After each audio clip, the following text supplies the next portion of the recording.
going to your gym, how many members do you guys have, and how many coaches do you have? We in and around 9 is where we usually float, including the leadership team. And are they career coaches? Many of them are students. They're either gaining their master's degree or their undergrad in exercise science from Ball State University, which is that again, like it's just fortunate that we have that resource right there. That's a great resource. On my leadership team, Coach Bill Zenisek, our sports formative coach, is a professor at Ball State, so he does what we do part time. Yeah.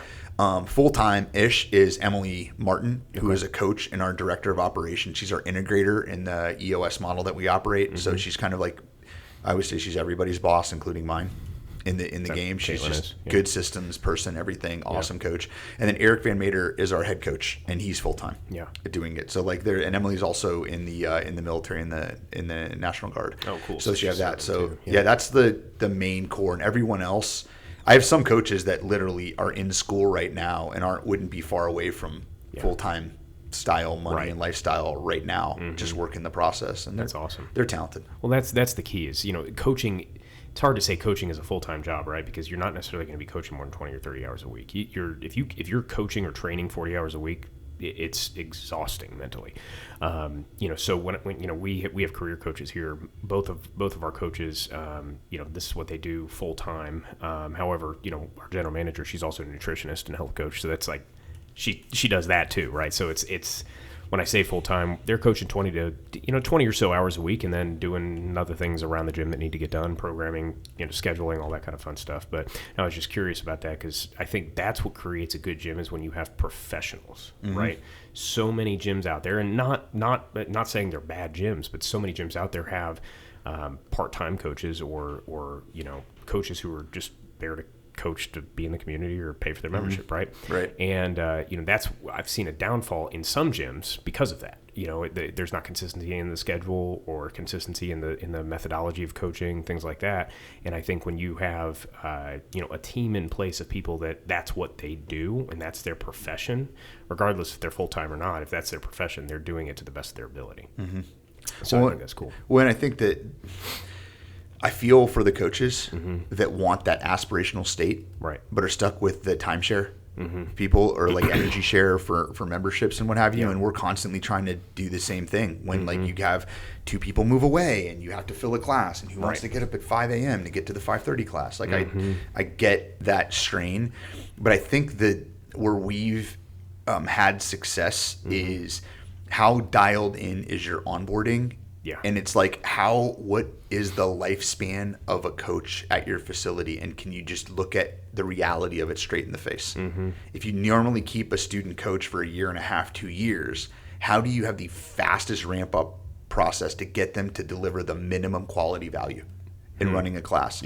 And like evaluate your process rather than constantly one-off looking at the coach personalities that are coming in, and let the process play itself out. Because if your process lines up, like a couple of resources that we've used that are awesome is like Rockstar Coaching. We get in, it's like a lot of the blocking and tackling, they get through that, and then we don't mess with that, and they have to be able to talk it with us, and they test it out. Same thing with Active Life, Sean Pastuch's group out of Long Beach, New York. They do a great job. Like we're trying to learn and bring in like how do we get a process that more often than not, when a person has the drive to do it, they have at least some educational background. Which honestly, what we've learned is if it's sales and marketing or if it's exercise science, they can both work. Yeah. Even if you're just because the sales and marketing wired folks already have interest in fitness, or they wouldn't be talking to us. Right. So we can try to hone that to like educate them up, and like there's a way to do it. And if they have exercise science, they probably haven't had a single solitary business class, entrepreneurship class. I mean, hopefully they took a personal finance class or something at least, but it's like they're so terrible at negotiating for their own well-being, their own salary, what they're worth, what they're they almost want to give it away. And I'm like, do you want to be in the fitness industry, or do you want to be a hobbyist? Right. And because that's what it becomes for a lot of people, because they don't figure out how to make money at it. I mean, when I was, I tried to buy a gym 12 years ago, right? And when I did that, I was trying to find a way to make money with it. Well, I being blessed to get into a sales career that took off, and from there shut my training business down. I'm like, I'm making way more money doing sales than I ever will in personal training. That was then. Now we have the ability to utilize social media for online coaching and scale at a greater degree, even if we are doing one-on-one in-person coaching still. And that just comes from knowledge and then having the training really to do that. And a lot of people don't get that. I dropped out of school. I was going for kinesiology, and I dropped out of school because I was learning more in the industry, being a trainer, than I was in school. Well, and it just says something about you, too, because, like, ego would say, I need this accreditation. I need this thing to validate myself. And, like, how many, like, there's some really good college dropouts out there to, like Mark Zuckerberg, for instance, and other people that you're like. He's a little successful. Yeah. It's just there's levels to the game, right? You're still a young guy.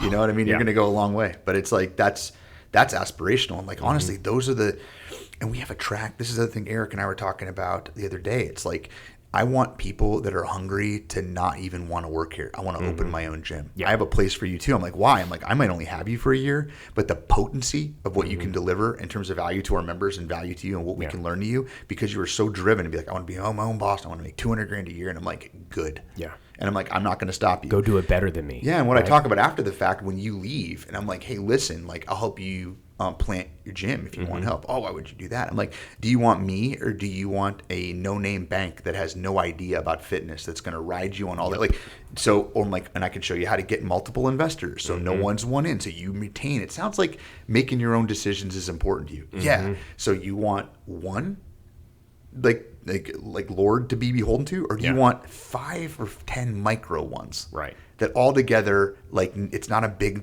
pot of their net worth to help you get something. I never thought about all that. Well, hey, just you do what you want. Let me know what you want. Like, because I'm like, hey, and by the way, it's like, I'm not. I told my coaches all the time, like, you're like butterflies in my hand. Yeah. I never squeeze. Like, I want to be doing things when you leave. I have a robust alumni network that would say, hey, if you have a chance to work for BJ, Eric, Emily, you have a chance to go there, you should totally do it. Whether it's for 3 months or whether it's for 3 years, you'll leave way better off doing anything else. Like, I tell my coach, that's all we can do. Right. The people that like it and connect with us will actually just want to stay and grow with us, even if they move to Miami or if they move to Ohio or if they move anywhere. But that's, I mean, and honestly, that kind of dovetails into, like, just good leadership. Yeah. Like, good leadership's like good ethics and morals. It's not like in just one place. It's in general. You're that type of person. And if you're not authentic, if you're doing something to people, right, or you're trying to get something from them that's like behind the scenes, like, that shadow is going to come out. At some point, that's going to come to light, and you are who you are at that point. So I'm just like, hey, like, this is who I am. And you get tested. You're like, like, what are you going to do? What's best for the business? And there's hard decisions to make. Yeah. But it's like, how do you do it? Are you transparent? Do you talk first? Hey, do you even know yourself? How are you processing that information before you go out gabbing to people? There's just a lot of those moments. Well, I think, you have to prioritize the business, right? Because if you want to help people, you got to have a business to help people with, right? But I think, where I try to prioritize is my people first, right? My team first, then the business, and then the members. And for members that are listening to this, don't take that the wrong way. We have to make sure the business is around so that you can be members of the gym, right? Like, so, we try to evaluate things like that. And okay, is this going to benefit my people? Is this going to benefit the business? And then is this going to benefit the members? And how do we maneuver life and business that way, right? But exactly as you said, if people are in it for the wrong reasons, it will shine through at some point. And that's one of my mistakes I made for you coaches listening is I started weirdly, like, not worrying about the business or even me. I worried too much about my coaching. I put my coaches first. Yeah.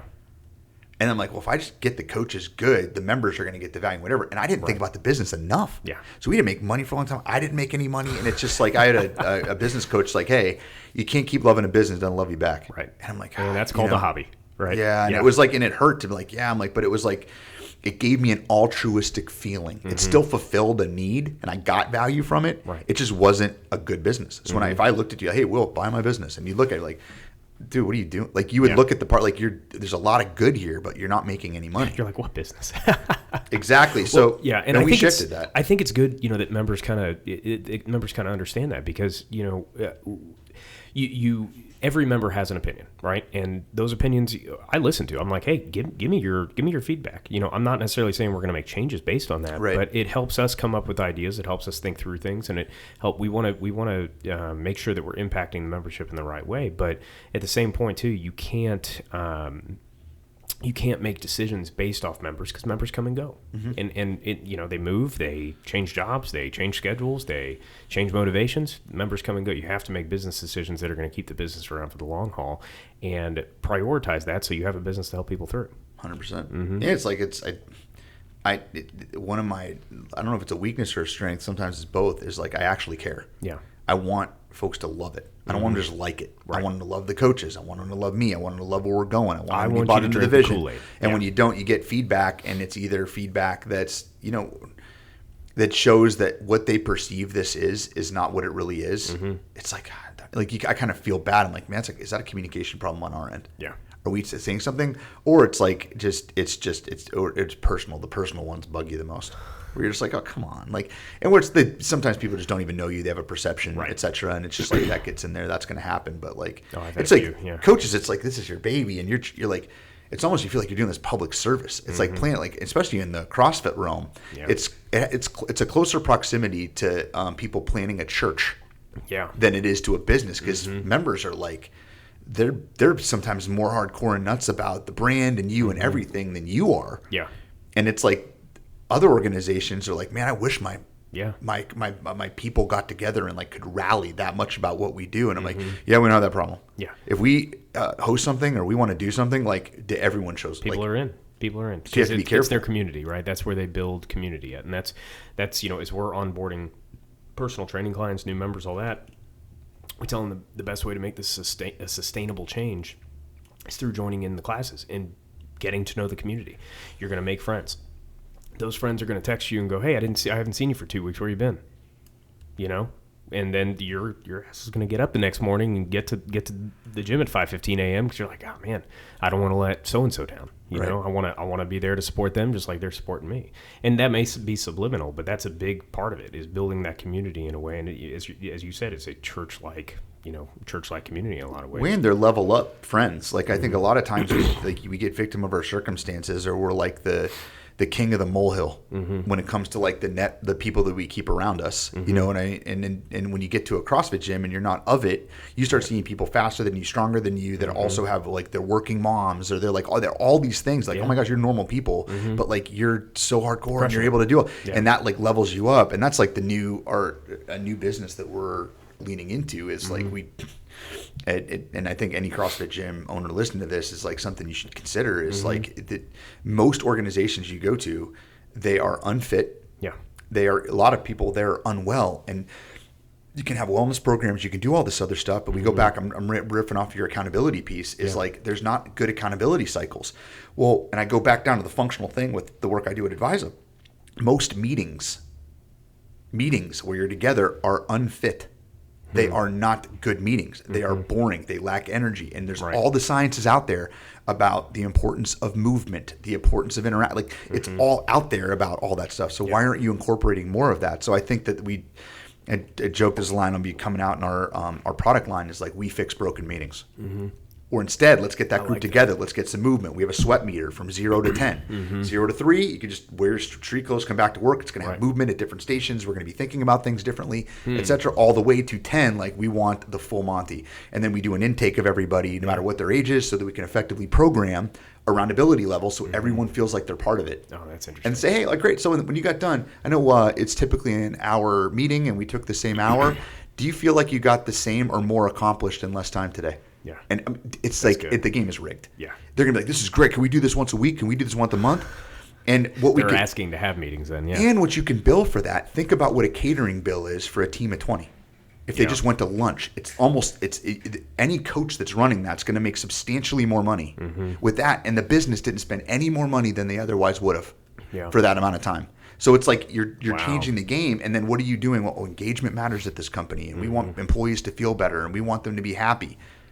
Look at what all your members look like outside in your gym right now when they're walking out. Usually a smile on their face. That sucked. Where's happening tomorrow? Am I going to see you later? Like, I don't see anybody walking out sad. Yeah. No. Oh, I'm disappointed I came in today. Maybe pale, maybe with a little puke on their lips, but other than that, yeah. But I think like that's where it's gyms being creative. Sometimes as gym owners, like we get too myopic about what our product is. Yeah.